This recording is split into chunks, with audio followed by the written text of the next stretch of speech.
Salut les brasseurs, alors dans la précédente vidéo, je vous ai présenté les grands principes théoriques du maltage et de l'empâtage.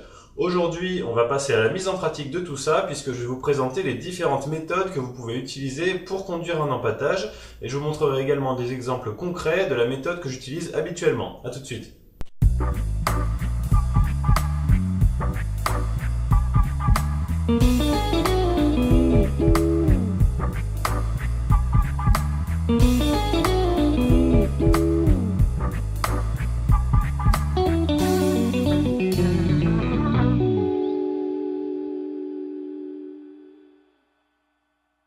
Alors les deux points critiques que l'on va particulièrement surveiller pour la mise en pratique de notre empâtage, ça va être le respect des différents paliers de température et le ratio eau-grain. Je ne vais pas trop aborder la question du pH de la mèche dans cette vidéo puisque la maîtrise de cette variable relève déjà de techniques un petit peu avancées. Pour les débutants, je vous conseille donc de ne pas trop y prêter attention, au moins au début. Commencez déjà par apprendre à bien maîtriser votre technique d'empâtage en respectant les différents paliers de température et le ratio eau-grain et vous pourrez vous poser la question du pH de la mèche un petit peu plus tard. Je vais maintenant vous présenter les trois méthodes principales qui peuvent être utilisées pour conduire un empâtage en brassage amateur. La première de ces méthodes, c'est ce que j'appelle l'empâtage par chauffage direct. Donc dans ce cas-là, on va venir mélanger notre malt à notre eau de brassage dans une marmite et la température de la mèche sera contrôlée par chauffage direct de cette marmite. Alors il existe également des systèmes électriques automatisés qui vous permettent de conduire un empâtage. C'est pas de ça dont je parle aujourd'hui. Là, ce dont je parle, c'est vraiment la technique à l'ancienne. On va venir poser notre marmite sur un réchaud à gaz ou sur une plaque électrique et on va la chauffer directement pour contrôler la température d'empâtage. Alors l'avantage de cette méthode d'empâtage par chauffage direct, c'est qu'elle est relativement simple et qu'elle permet d'atteindre facilement les différents paliers de température. De plus, si on utilise cette méthode avec un système de thermostat, on va pouvoir maintenir relativement facilement la température de la mèche au niveau du palier souhaité. Par contre, l'inconvénient de cette méthode, c'est qu'elle va nécessiter de remuer quasi continuellement votre mèche dans la cuve d'empâtage de manière à maintenir sa température homogène. Et également dans certains cas pour éviter que votre mèche n'accroche au fond de la marmite, notamment si vous utilisez un système sans double fond, ce qui va être le cas par exemple avec la technique du brew in a bag, qui est une variante dont on va parler un petit peu plus tard dans cette vidéo. La deuxième méthode que vous pouvez utiliser, ça va être l'empâtage par infusion. Dans ce cas-là, on va venir mélanger notre malt à de l'eau de brassage chauffée à une certaine température dans un récipient isolé thermiquement, par exemple une grosse glacière. Et on aura calculé au préalable la température à laquelle on doit chauffer notre eau de brassage pour obtenir notre mèche à la température souhaitée.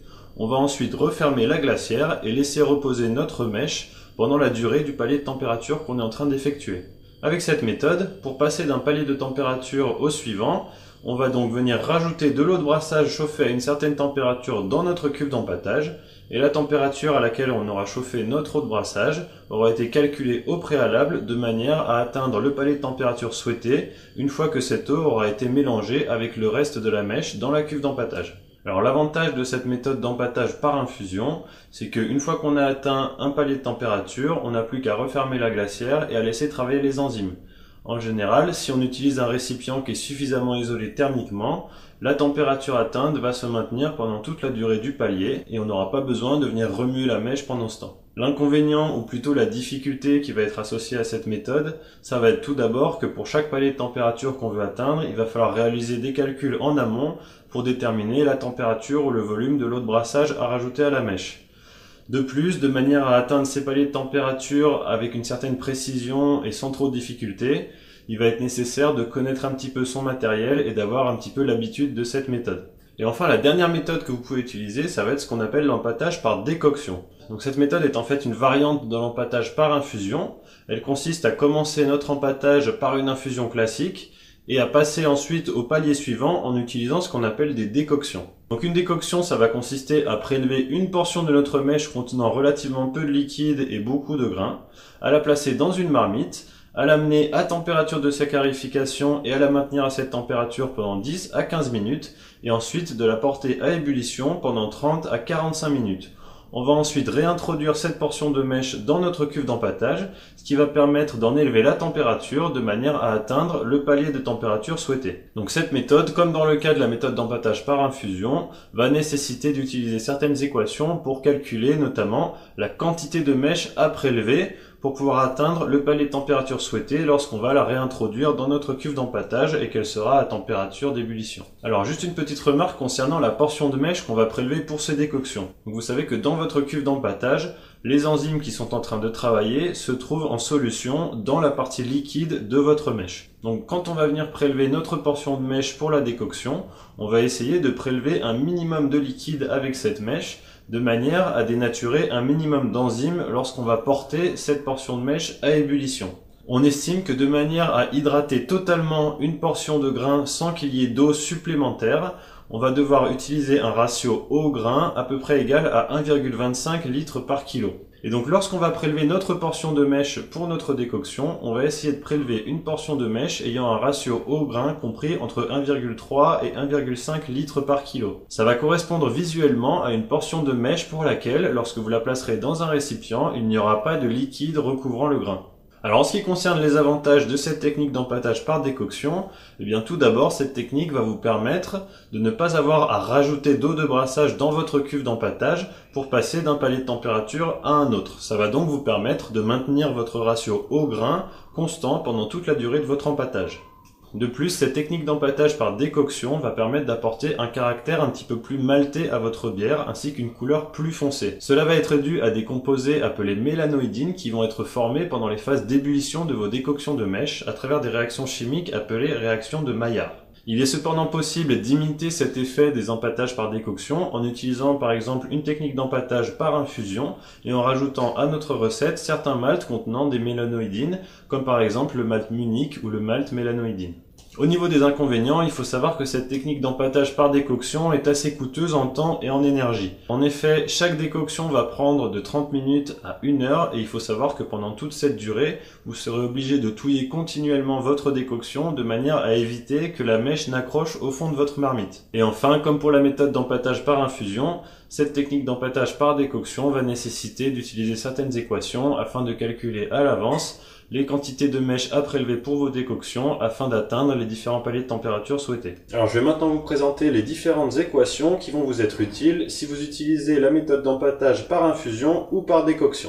Donc la première équation qu'on va être amené à utiliser, c'est l'équation d'infusion initiale. Cette équation, on va s'en servir en tout début d'empâtage lorsqu'on va mélanger pour la première fois notre malt avec de l'eau de brassage. Elle va nous permettre de déterminer la température à laquelle devra se trouver l'eau de brassage qu'on va mélanger au malt, de manière à ce que la mèche obtenue soit à la température souhaitée pour notre premier palier d'empâtage. Cette équation est donc la suivante, et vous voyez qu'elle fait intervenir plusieurs variables. Donc concrètement, pour utiliser cette équation, vous allez commencer par choisir la température TMF que vous voulez obtenir pour votre premier palier d'empâtage.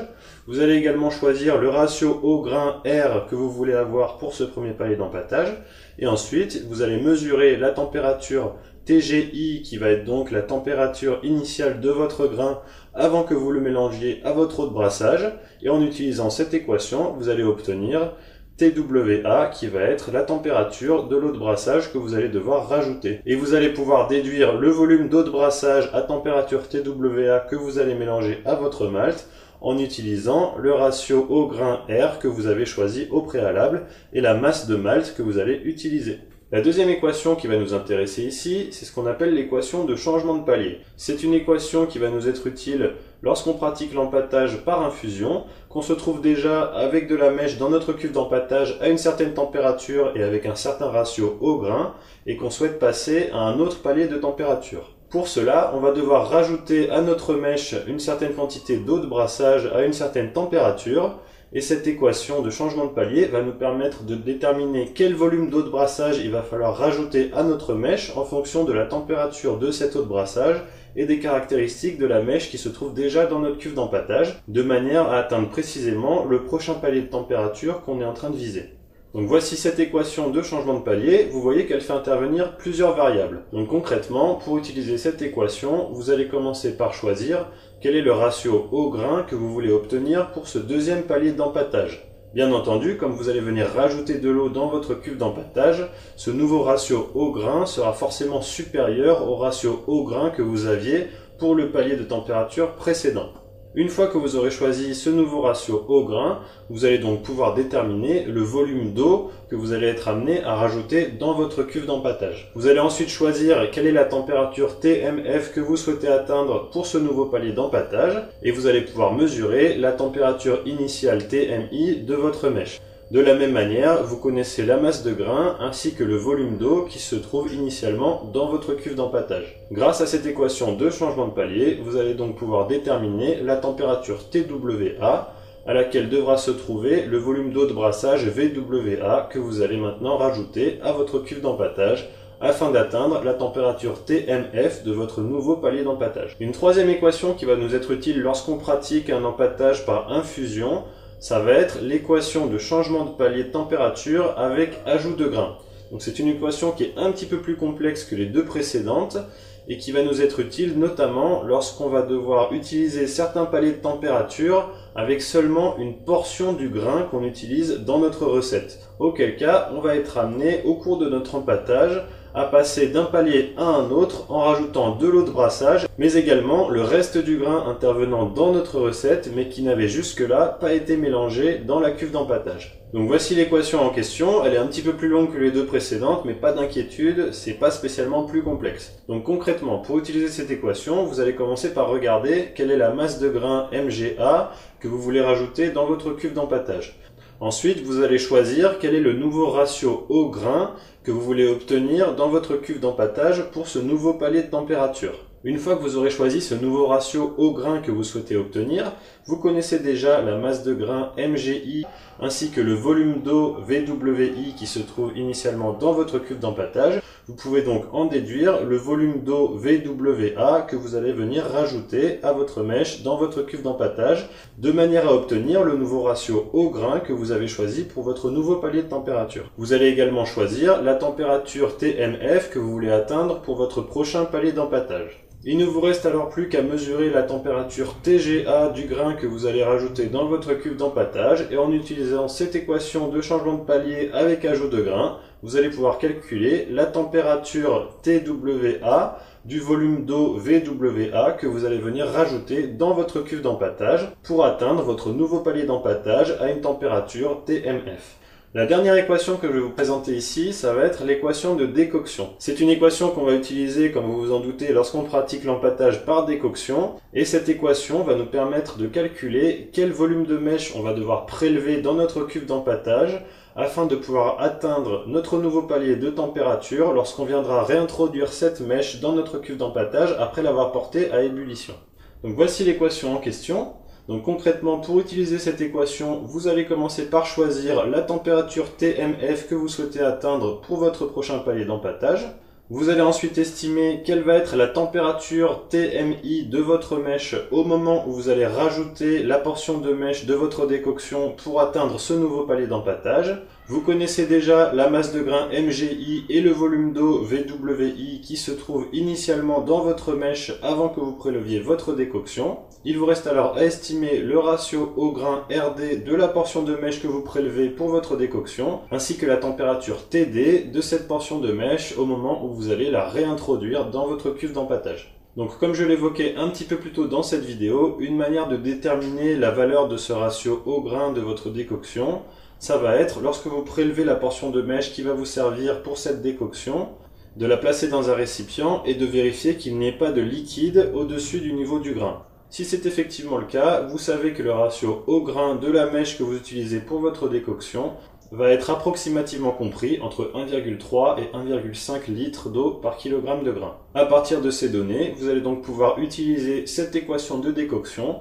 pour déterminer quel volume de mèche VD il va vous falloir prélever dans votre cuve d'empâtage pour conduire votre décoction et ainsi atteindre le nouveau palier de température souhaité. Une fois votre empâtage terminé, il va être temps de commencer à filtrer le mou que vous aurez obtenu. Pour cela, vous allez tout d'abord devoir établir un filtre au fond de votre cuve d'empâtage qui sera constitué des enveloppes des grains que vous aurez utilisés. De manière à établir ce filtre, vous allez procéder à ce qu'on appelle la recirculation du mou. C'est-à-dire que vous allez commencer à soutirer du mou de votre cuve d'empâtage et à le réintroduire dans votre cuve d'empâtage tant que le mou que vous soutirez ne sortira pas limpide. À l'issue de cette recirculation, une fois que le mou que vous soutirez sortira limpide, ça signifiera que vous aurez alors établi le filtre d'enveloppe de grains au fond de votre cuve d'empâtage. Vous pourrez alors passer à l'étape de filtration du mou à proprement parler, c'est-à-dire que vous allez soutirer le mou de votre cuve d'empâtage et cette fois-ci le transférer dans un autre récipient. Vous allez alors passer à l'étape de rinçage des drèches et je vais maintenant vous présenter quelles sont les deux méthodes que vous pouvez utiliser pour conduire ce rinçage, sachant que vous allez pouvoir utiliser ces méthodes quelle que soit la technique d'empâtage utilisée, par chauffage direct, par infusion ou par décoction. Donc la première technique de rinçage que vous pouvez utiliser, c'est ce qu'on appelle le rinçage en continu. Avec cette technique, vous allez commencer le rinçage alors que la filtration du mou sera en cours. Vous allez donc venir verser votre eau de rinçage petit à petit dans votre cuve d'empâtage en faisant attention à ne pas déranger les drèches qui s'y trouvent, de manière à ne pas perturber le filtre que vous aurez préalablement établi au fond de votre cuve d'empâtage. Le mou filtré que vous soutirez de votre cuve d'empâtage va alors sortir de plus en plus clair, c'est-à-dire que sa densité va être de plus en plus faible car il va être dilué avec l'eau de rinçage, et vous cesserez alors de soutirer ce mou lorsque le mou récolté aura atteint la densité que vous souhaitez obtenir. En général, on commence le rinçage en continu lorsque le niveau du liquide dans votre cuve d'empâtage sera approximativement à 5 cm au-dessus du niveau de votre grain. Et on essaye d'ajuster le débit de l'eau de rinçage et le débit de soutirage de manière à ce que ce niveau de liquide soit maintenu constant pendant toute la durée du rinçage. On fera également attention à ajuster la température de l'eau de rinçage utilisée, de manière à ce que la température de la mèche dans la cuve d'empâtage ne dépasse pas les 77 degrés Celsius, et cela pour éviter d'extraire des tanins des enveloppes de nos grains. Et en général, on fera en sorte que la température de la mèche dans la cuve d'empâtage soit supérieure à 70 degrés Celsius, ce qui permettra de fluidifier le mou et donc d'en faciliter la filtration. L'autre technique que vous pouvez utiliser pour votre rinçage, c'est ce qu'on appelle le rinçage par l'eau. Le principe de cette technique, ça va être tout d'abord de procéder à la filtration de la totalité du mou qui se trouve dans votre cuve d'empâtage avant le rinçage. Une fois que vous aurez filtré la totalité de ce mou et qu'il ne restera donc plus de liquide dans votre cuve d'empâtage, vous allez venir rajouter d'un seul coup la totalité de votre eau de rinçage dans votre cuve d'empâtage. Ce faisant, vous allez détruire le filtre que vous aurez préalablement établi au fond de votre cuve d'empâtage pour la filtration. Vous allez donc devoir rétablir ce filtre par recirculation comme vous l'avez fait précédemment. Et suite à cela, vous allez pouvoir procéder à la filtration et au soutirage du liquide obtenu de manière à compléter le mou que vous aurez obtenu à l'issue de votre empâtage. Ce liquide que vous allez soutirer aura une densité largement inférieure au mou que vous aurez obtenu à l'issue de votre empâtage. Le fait de le mélanger à ce mou va donc faire diminuer la densité de votre mou. Vous allez donc mettre un terme au soutirage lorsque la densité de votre mou aura atteint la valeur désirée. Voilà, donc à vous d'expérimenter avec ces deux techniques de rinçage. Je vous en conseille pas une plutôt que l'autre, c'est vraiment à vous de voir ce qui vous convient le mieux, que ce soit en termes de temps, du matériel dont vous aurez besoin, ou de l'efficacité d'extraction que vous obtiendrez à l'issue de l'empâtage et du rinçage en utilisant l'une et l'autre de ces deux techniques. Alors j'en profite pour vous parler d'une dernière possibilité qui existe pour conduire votre empâtage et qui ne nécessite pas de rinçage. Il s'agit de la technique du brew in a bag, ce qui signifie littéralement brasser dans un sac. Donc c'est une technique qui va consister à placer l'intégralité de votre malt dans un sac solide aux mailles fines que vous allez ensuite venir placer dans votre cuve d'empâtage. Ce sac va vous permettre de sortir facilement votre grain à l'issue de l'empâtage sans avoir à transférer votre mou. Pour cela, vous allez tout simplement soulever votre sac de grains et le laisser égoutter dans votre cuve d'empâtage. Donc en général, lorsqu'on conduit un empâtage avec cette technique, on va utiliser directement l'intégralité de notre eau de brassage dans notre cuve d'empâtage et on ne réalisera pas de rinçage. Et donc voici à quoi ressemble le sac en question. L'important étant que ce sac ait des mailles assez fines pour ne pas laisser passer de particules de grains dans votre mou et en même temps qu'il soit assez solide pour vous permettre de sortir l'intégralité de votre grain mouillé à l'issue de votre empâtage. L'avantage de cette technique, c'est qu'elle va permettre aux débutants de brasser en tout grain sans avoir à se procurer d'autres matériels que le sac en question. Dans ce cas-là, vous utiliseriez la méthode d'empâtage par chauffage direct avec la même marmite que celle que vous utilisez pour votre ébullition et vous auriez juste à vous procurer le sac pour y placer votre grain. En ce qui concerne les inconvénients liés à l'utilisation de cette technique, le premier inconvénient va être que cette technique aboutit en général à des efficacités d'extraction inférieures à celles que vous obtiendriez en utilisant des méthodes d'empâtage plus classiques comme celles que je vous ai présentées dans cette vidéo. Cependant, si vous voulez quand même utiliser cette technique du brew in a bag, vous pouvez toujours utiliser plus de grains dans votre recette de manière à compenser cette efficacité d'extraction plus faible. Et en général, à notre niveau de brasseur amateur, ça ne vous coûtera pas grand chose d'utiliser un petit peu plus de grains. L'autre inconvénient de cette technique, c'est qu'en général, vous allez obtenir un mou qui ne sera pas aussi limpide que si vous aviez procédé à un empâtage classique avec une véritable filtration. Et enfin, si vous empâtez avec la méthode du brew in a bag et que vous obtenez à l'issue de cet empâtage un mou avec une densité plus faible que ce que vous souhaitiez, par exemple si vous avez utilisé une trop grande quantité d'eau de brassage ou si votre efficacité a été plus faible qu'attendu, il ne vous sera pas possible d'atteindre la densité visée en utilisant moins d'eau de rinçage comme vous auriez pu le faire avec un empâtage classique suivi d'un rinçage. Cependant, pour pallier à cet inconvénient, vous pouvez utiliser deux astuces. La première solution, si vous atteignez une densité qui est légèrement inférieure à ce que vous souhaitiez, ça va être de prolonger un petit peu votre durée d'ébullition, de manière à faire évaporer davantage d'eau de votre mou et à atteindre ainsi la densité souhaitée. La deuxième solution, ça pourrait être de procéder à votre empâtage en brew in a bag en utilisant seulement une fraction de la totalité de l'eau de brassage que vous comptiez utiliser, par exemple 2/3 ou 3/4 de cette eau de brassage. Vous devriez alors obtenir à l'issue de votre empâtage un mou avec une densité plus élevée que la densité que vous visez, et vous pourrez alors tout simplement compléter le mou obtenu avec l'eau de brassage qui vous reste et que vous n'aurez pas encore utilisé, de manière à atteindre la densité visée. Ok, alors c'est tout pour aujourd'hui. Encore une fois, bravo à ceux qui auront eu le courage de regarder la vidéo jusqu'au bout. Je me rends compte que c'était assez long, mais c'est des choses qui sont vraiment fondamentales pour bien apprendre à brasser en tout grain. Il me reste encore à vous parler dans de prochaines vidéos de comment vous pouvez calculer votre efficacité d'extraction à l'issue de l'empâtage et du rinçage. Et également, il faudra que j'aborde le sujet du pH de la mèche pendant l'empâtage et pendant le rinçage. C'est un sujet qui est encore une fois assez complexe puisque ça va être lié à la chimie de votre eau de brassage. Quoi qu'il en soit, je vous remercie d'avoir regardé cette vidéo et de suivre mon travail sur cette chaîne. Si ce n'est pas déjà fait, je vous encourage à vous abonner à la chaîne et à jeter un coup d'œil aux autres vidéos que j'y ai publiées. J'ai commencé par publier des vidéos sur des sujets beaucoup plus abordables que celui d'aujourd'hui, et donc si vous les regardez dans l'ordre, vous devriez être capable de tout comprendre. N'hésitez pas non plus à liker et à partager les vidéos pour m'aider à faire connaître la chaîne. Et j'en profite pour vous prévenir que cette vidéo sera la dernière que je vais sortir en 2016. Je vous souhaite donc de très bonnes fêtes de fin d'année et on se retrouve début 2017 pour de nouvelles vidéos bricole brassicole. Salut!